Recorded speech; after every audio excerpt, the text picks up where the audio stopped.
Hello बच्चों, कैसे हैं। पूरी उम्मीद है कि आप सही होंगे और पढ़ने की तैयारी कर रहे होंगे। ठीक है, पढ़ रहे होंगे, पढ़ने की तैयारी कर रहे होंगे।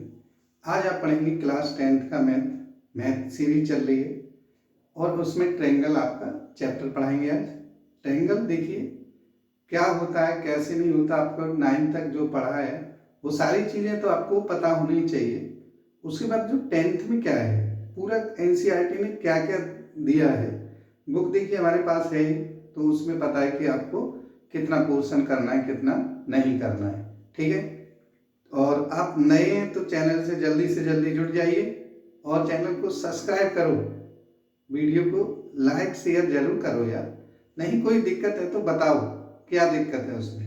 ठीक है, तो देखिए टॉपिक का नाम है ट्रायंगल।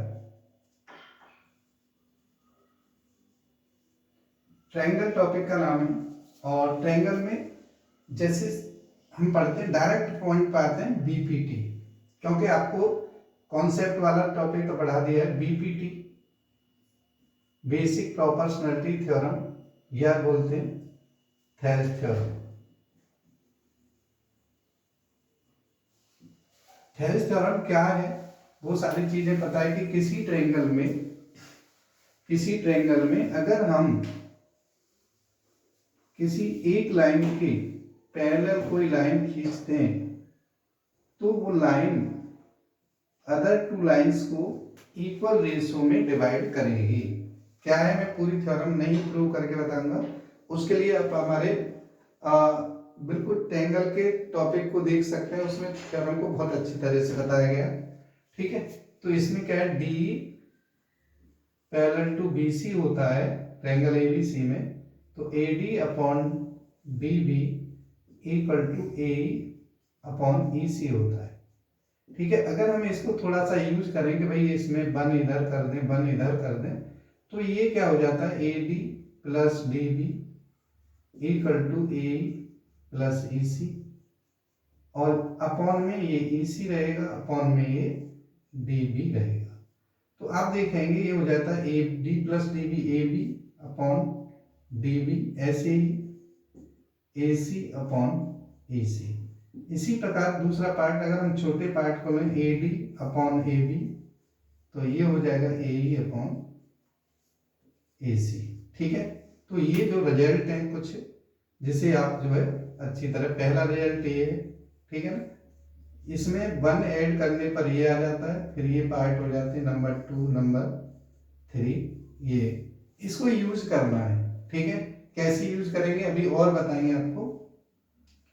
अब देखिए नेक्स्ट पार्ट होता है कि अगर हम किन्हीं दो ट्रायंगलों को सिमिलर का प्रूव कर सकते हैं, या triangle A B C similar triangle A D E है। ठीक है, मेन पॉइंट की बात, तो आप इससे ये समझ लो आपको आंसर बहुत अच्छी तरह से आ जाता है। ये ए और ये ए, तो ए कॉमन एंगल होगा, A equal to A, B equal to D, है ना, ये कॉरस्पॉन्डिंग एंगल है, और सी इक्वल टू ई। आपको एक ऐसे रेशो बनाना होगा, है ना। अगर आप कहें कि साइड का, जब दो ट्रायंगल सेम होते हैं कब होते हैं, या तो कोई टू कॉरस्पॉन्डिंग एंगल इक्वल हो, या दो कॉरस्पॉन्डिंग साइड या कॉरस्पॉन्डिंग साइड का रेशो इक्वल।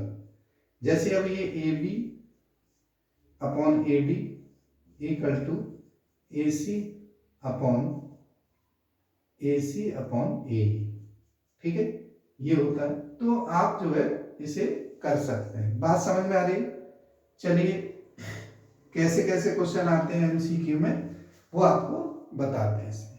ये सारी चीजें वैसे आपको जो है एमसीक्यू का थोड़ा सा पैटर्न यहाँ बताएंगे कि आपको कैसे करना है कैसे नहीं करना है, नहीं तो आप इन चीजों को ध्यान रखेंगे बहुत सही रहेगा। ठीक है, बुक में या आपको जो भी बुक यूज कर रहे हैं, कई बार कहीं पे एरिया का भी यूज किया गया है, तो उसका भी ध्यान रखेंगे।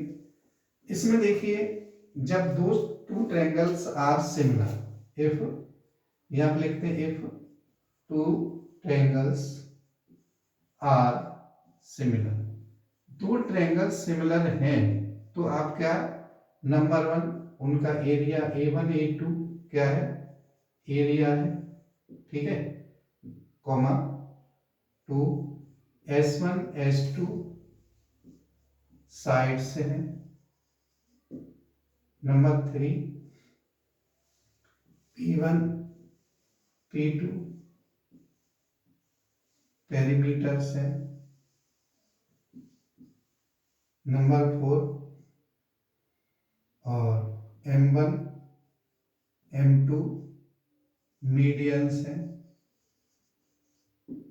नंबर 5 L1 L2 या लेंथ बोल सकते हैं, ये परपेंडिकुलर लेंथ है ना, एल्टीट्यूड से भी बोल सकते हैं, एल्टीट्यूड से। जब आपको ये सब गिवन है या कोई दो ट्रायंगल सिमिलर है, अगर उनकी साइड का रेशो, नंबर 1 लिख लें S1 अपॉन S2, ये होगा P1 upon P2 equal to M1 upon M2 equal to L1 upon L2। Area से जैसे तो आपके कोर्स में है नहीं, फिर भी मैं बता देता हूँ, S1 upon S2 A1 upon A2 जब उसका रिलेशन होता है A1 upon A2 equal to S1 square upon S2 square, और या P1 square upon P2 square, या M1 square upon M2 square, या L1 square upon L2 square.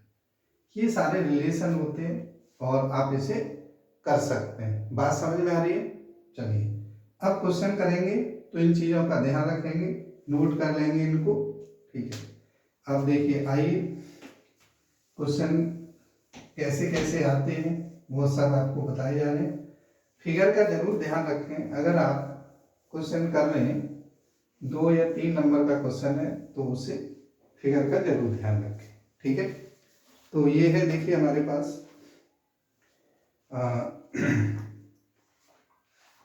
त्रिभुज, तो जैसा कि एनसीईआरटी में दिया है ट्रायंगल में क्या क्या दिया है वो मैं आपको बताता हूँ। पहला जो क्वेश्चन है इसका, बहुत सारे क्वेश्चन है वैसे तो इसमें, ठीक है, और इम्पोर्टेंट क्वेश्चन मान लीजिए, क्योंकि ये जो क्वेश्चन है कुछ कट करके बनाए गए हैं, कुछ वैसे बनाए गए हैं। ये है side of two similar triangle are in ratio, है ना। साइड, नंबर 1 क्वेश्चन है, sides of two similar triangle are in ratio 4:9, then area of, then the ratio of the area। आपको मैं बताना चाहूंगा, वैसे तो ऑप्शन दे रखे हैं, जब आपको A1 अपॉन A2 निकालना है तो इसका स्क्वायर कर दीजिए सिंपल, और ये आपका आंसर है, ठीक है। बात समझ में आ रही है? क्या होता है A1 upon A2 S1 square upon S2 square, तो ये आंसर आ जाएगा। ऐसे ही आपको एरिया दे रखा है, number 2 area A1 upon A2 equal to 9:16 है, 9:16 है, फाइंड S1 अपॉन S2। तो आप बहुत आसानी से आप बता सकते हैं, इस एरिया का स्क्वायर रूट निकाल देंगे तो 3:4 हो जाएगा। ये क्वेश्चन नंबर 2 है, ठीक है। अब देखिए, कई बार जो लिखा होता है थोड़ा बड़ा बड़ा लिखा होता है और आप फंस जाते हैं, है ना। तो मैं क्वेश्चन नंबर 3 को पढ़ रहा हूं, ध्यान से देखे, पढ़ रहा हूं मैं क्वेश्चन नंबर 3। चाहे तो आप लिख सकते हैं, the area of two similar triangle ABC and DEF। Triangle ABC similar triangle DEF दे रखा है और इसका जो एरिया है 144, तो A1 अपॉन A2 इसका दे रखा 144 अपॉन 81। ठीक है, अगर इसमें जो है इसकी एक side longer side of triangle ABC 36 है, S1 36 है, तो हमें S2 निकालना है। ठीक है ना, क्वेश्चन मार्क। अब देखिए क्वेश्चन मार्क है तो आपको पता है कि S1 upon S2 equal to under root 144 upon 81 equal to कितना हो जाएगा 12 अपॉन 9, 3 से कट जाएगा 4 अपॉन 3 है। यहाँ रख दीजिए 36 upon S2 equal to 4 upon 3। अब देखिए 4 से ये कट जाएगा 9 टाइम और S2 आ जाएगा 27 और यही आपका आंसर है। ठीक है, S2 है, S स्क्वायर नहीं है, तो आप बहुत आसानी से निकाल सकते हैं ऐसे क्वेश्चनों को। ठीक है, अब जैसे ये ABC और BDE दो इक्विलैटरल ट्रायंगल है जिसमें D मिड पॉइंट है BC का, तो रेशो बताना है हमें ABC और BDE का, है ना, एरिया का। तो देखिए जब आपको ये दे रखा है कोई भी क्वेश्चन हो, क्वेश्चन नंबर मैं यहाँ पे लिख देता हूँ 4 है, क्वेश्चन नंबर 4। और क्या है क्वेश्चन नंबर 4? ABC और BD ट्रायंगल ABC है एंड ट्रायंगल BDE है, और ये क्या है, दोनों सिमिलर ट्रायंगल है, equilateral triangle, R2 equilateral triangle. ठीक है, इक्विलैटरल ट्रायंगल है और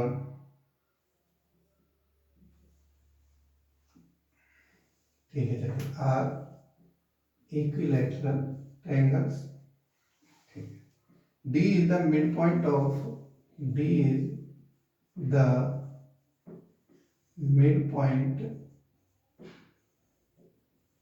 BC। BC का मिड पॉइंट है D। ठीक है, तो area of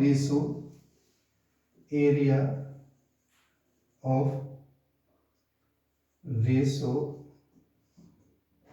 of triangle ABC and triangle BDE।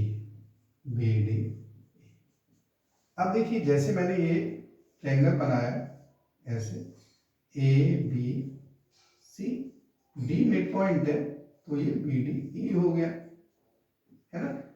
अब देखिए ये जो साइड है ये 1 और 1 2 है और ये साइड इक्विलैटरल की 1 है, तो एरिया का रेशो A1 अपॉन A2, है ना।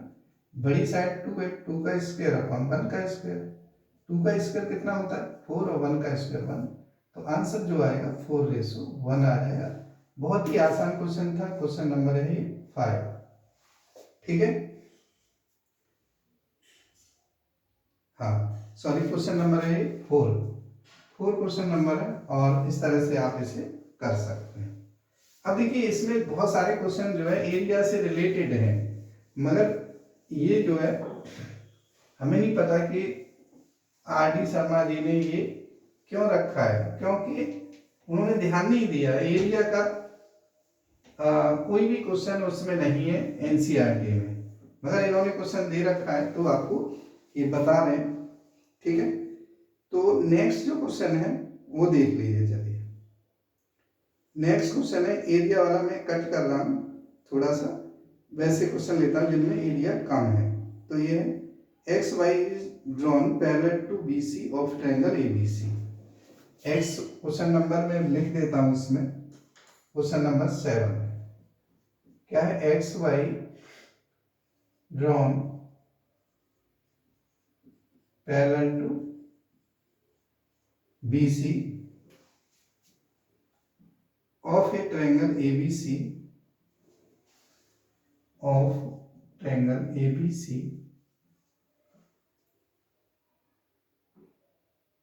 Cutting A B at X,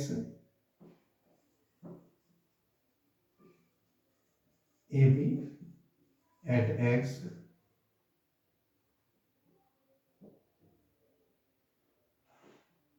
cutting AB at X and AC at Y.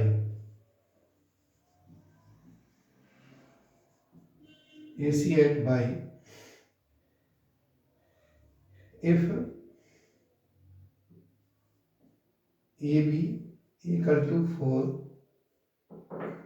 BX, तो AB अपॉन BX का रेशो 4:1 है, YC इक्वल टू 2 है, तो ए बाई फाइंड करना है।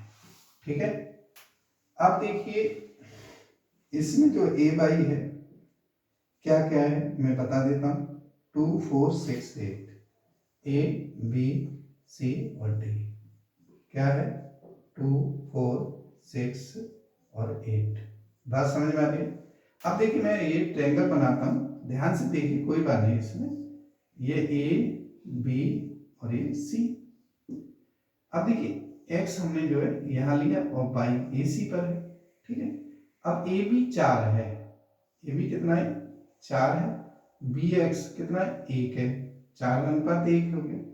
तो ऐसे ही बी बाई सी 2 है और ये पूरा कितना होगा 2 का 4 होना 8 हो गया है ना, तो ए बाई कितना हो जाएगा 6 हो जाएगा। अब देखिए आप कहेंगे कि नहीं नहीं हमें करके बताइए, तो करके बता देते हैं। ठीक है, चलिए कैसे, ये आपको देखिए ये क्या है 1 और ये 4 है तो ये 3 रहेगा, तो आप लिखेंगे A X upon X B equal to A Y upon Y C. A X है 3, ये है 1 और ये है ए वाई निकालना है और ये 2, क्रॉस मल्टीप्लाई कर दीजिए तो ए वाई इक्वल टू 6 आ गया और आपका आंसर 6 हो गया। बात समझ में आ रही है। ऐसे क्वेश्चन बहुत सारे करिए जिसमें साइड का यूज है, ऐसे क्वेश्चन न करें जिनमें साइड का एरिया वगैरह है, उन्हें इग्नोर करें या कम करें।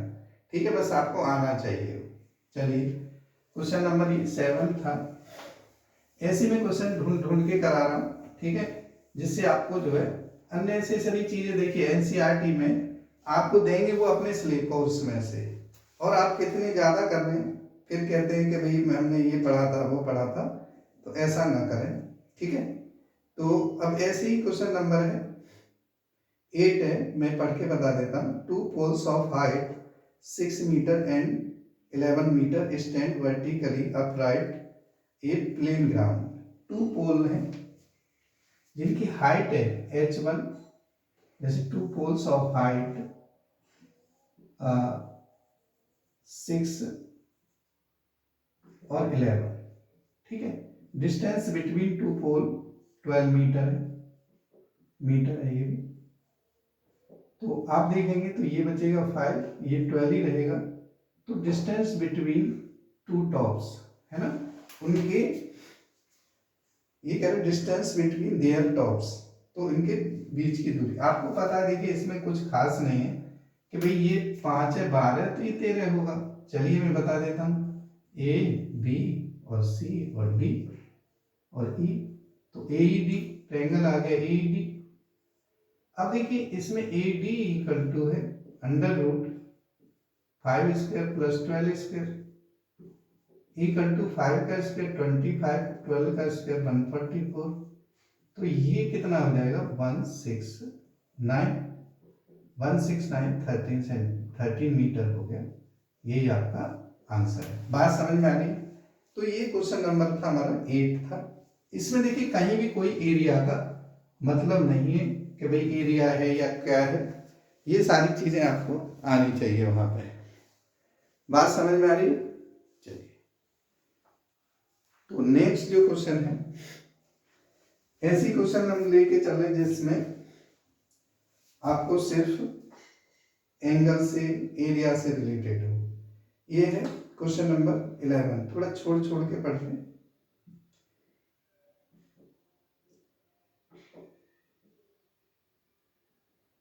चलिए क्वेश्चन नंबर है 9। क्वेश्चन नंबर 9 ये देखिए कुछ नहीं है, मीटर है। क्वेश्चन नंबर 9 में चलिए क्वेश्चन नंबर 9, क्वेश्चन नंबर 9 दे रखा है और ये in a triangle ABC, in triangle ABC D and E are the points of AB and AC such that D parallel to BC। ठीक है, D पैरेलल टू BC है और AD ratio DB and AD ratio DB equal to है 3:1 and EA आपको दे रखा है 3.3, तो AC find करवा रहा है, AC कितना है ना। अब देखिए बहुत ही आसान है, बस ऐसा लिखा होता है तो आपको लगता है कि भाई क्या है ABC और ये D, क्या आसान है। ध्यान से देखिए कि इसके जो ऑप्शन है 1.14, 4.4, 5.5, 1.14, 4.4 और ये 5.5 लगभग आप देख के बता सकते हैं। मैं यहाँ पे लिख रहा हूँ, देखिए ध्यान से। जैसे आप एक कोई ट्रायंगल ABC बना लें और यहाँ ऐसे DE कर लें, ठीक है। अब देखिए AD/DB, AD और DB का रेशो 3:1 है। अब AE दे रखा है, A 3.3 है ना। AC पूछा है तो इसका 3 है तो इसका 1.1 होगा, पूरा क्या होगा 4.4 है ना। आ रही बात समझ में? तो चलिए आ रही है तो ठीक है, नहीं तो मैं आपको बता देता। ये देखिए AB अपॉन कोई सा पार्ट ले लीजिए, AB upon AD equal to AC upon A। AB कितना 3 अपॉन AD कितना AB कितना 4 अपॉन और AD कितना 3। AC कितना देखिए, AC फाइंड करना है, ये 3.3, 3.3 से 1.1 बार कट गया और क्रॉस मल्टीप्लाई करें तो 4.4 आ जाएगा। बात समझ में आ गई? तो लिख के भी कर सकते हैं और आप इसे बिना लिख के भी कर सकते हैं, ठीक है। नेक्स्ट क्वेश्चन है, क्वेश्चन था हमारा ये क्वेश्चन नंबर 9 था। ऐसे बहुत सारे क्वेश्चन हैं क्वेश्चन नंबर 9 जिसे आप जो है बहुत आसानी से कर सकते हैं। तो देखिए यहाँ पे आपको कोई भी MCQ चल रहा है तो MCQ में आपको बहुत अच्छी तरह से कमांड होनी चाहिए कॉन्सेप्ट पे। कॉन्सेप्ट के साथ साथ हम ज़्यादा शॉर्ट नहीं करा रहे कि जिससे आपको ये न लगे कि भाई हम ये तो ज़्यादा शॉर्ट करा रहे, ठीक है। तो ये है, देखिए नेक्स्ट क्वेश्चन है, ये बहुत अच्छा क्वेश्चन है, क्वेश्चन नंबर 13 है। In equilateral triangle ABC AD perpendicular to BC, in equilateral triangle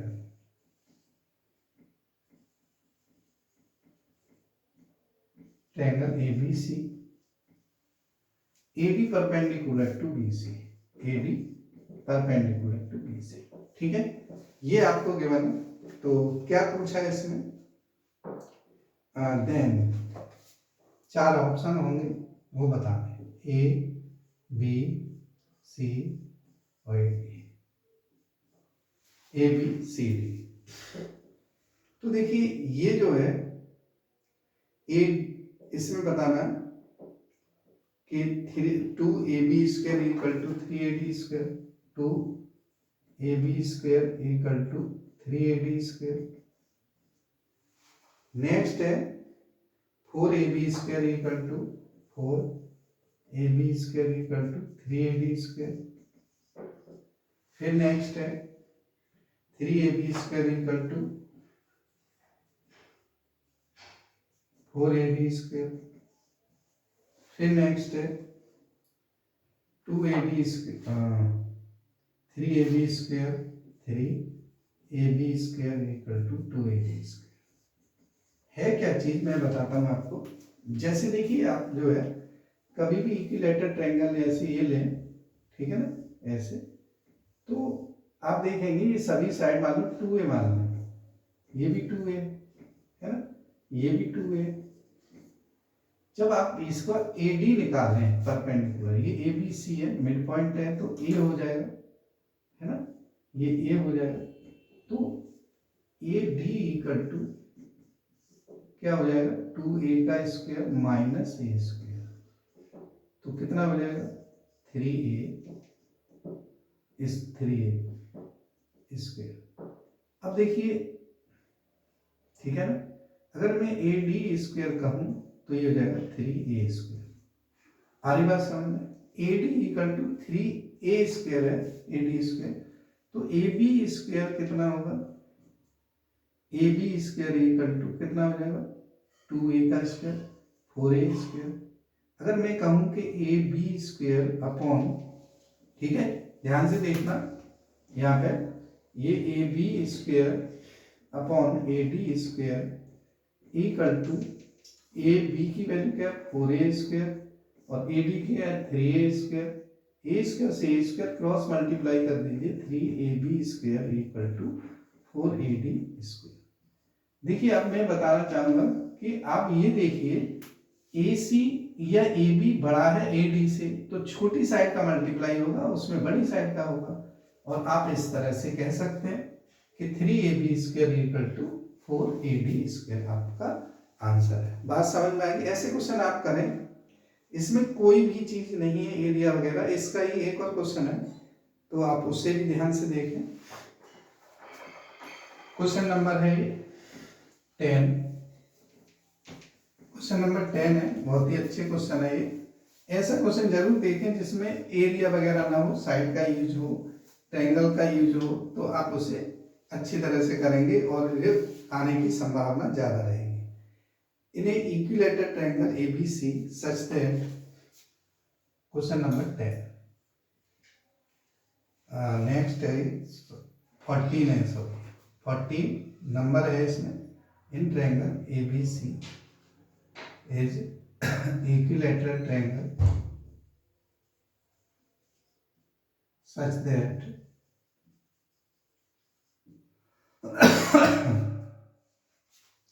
क्या दे रखा है AD परपेंडिकुलर टू BC,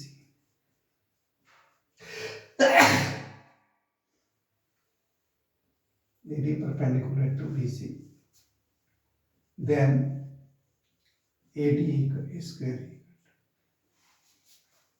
किस चीज में दे रखा है वो मैं बताता हूँ। यह 2/3 ABC और D, 2/3 DC square 2DC square, सब DC में 3DC square 3DC square 4DC square. ठीक है, अब देखिए ध्यान से देखिए क्या है। सबसे पहले आप देखेंगे कि DC स्क्वायर में और हमने जो है AD, भाई AD square upon AB square ये था, इक्वल टू था AD था यहाँ पे 4A, चलिए 4/3 था, है ना, सॉरी 3/4 था। अब मैं अगर ये कहूं कि AD square equal to 3/4 AB square है, AB की वैल्यू वो A स्क्वायर। अब देखिए AB किसके बराबर है, जैसे इसमें इक्विलैटरल ट्रायंगल 2A माना था, है ना, इस तरह से, तो ये A हो जाएगा DC, है ना, जैसे तो AB इक्वल टू 2A के बराबर है, तो ये DC भी BC भी 2A के बराबर होगा। तो यहाँ पे क्या करेंगे 3/4 2DC का होल स्क्वायर, तो ये हो जाएगा 3/4 4DC का स्क्वायर। देखिए 4 से 4 कटेगा 3DC स्क्वायर। ये इस तरह से आपका आंसर हो जाएगा। बात समझ में आ रही है। 3 BC², ये आपका आंसर है। ऐसे देखिए और भी क्वेश्चन है, पहले ये कर लीजिए। एक इसमें बहुत सारा क्वेश्चन हमें आपको दिखाई देगा बाइसेक्टर का, है तो बहुत आसान होता है, पर आपको मैं बताऊंगा आपके इस कोर्स में नहीं है।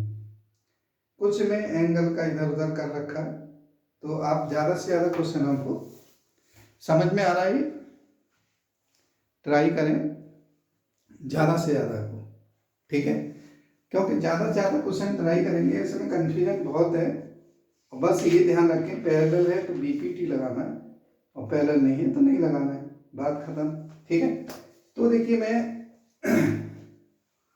इस चैप्टर को यहीं पे रोकता हूँ, क्यों मैं चाहता हूँ कि आप इस कन्फ्यूजन में ज़्यादा न पढ़ें, केवल सिमिलरिटी पे और BPT पे ही क्वेश्चन सॉल्व करें, ठीक है। चलिए आज के जो टॉपिक को अगर हमें सर्च करेंगे सैंपल पेपर आई हुई क्वेश्चनों को जिसमें एरिया या अदर चीज़ें नहीं है, पाइथागोरस नहीं यूज हो रही है, क्योंकि पाइथागोरस का कोई भी क्वेश्चन वहाँ पे नहीं दे रखा है ना। तो ऐसा क्वेश्चन जो जहाँ पे हमें इनका केवल यूज होगा सैंपल पेपर और से सारे और भी इम्पोर्टेंट क्वेश्चन कराएंगे, तो आप करते रहिए इसको, ठीक है। आप ज़्यादा एक्स्ट्रा में मत जाइए, उसके बजाय आप सारे कोर्स को बार बार रिवाइज कीजिए, ठीक है। चलिए धन्यवाद, जय हिंद, जय भारत।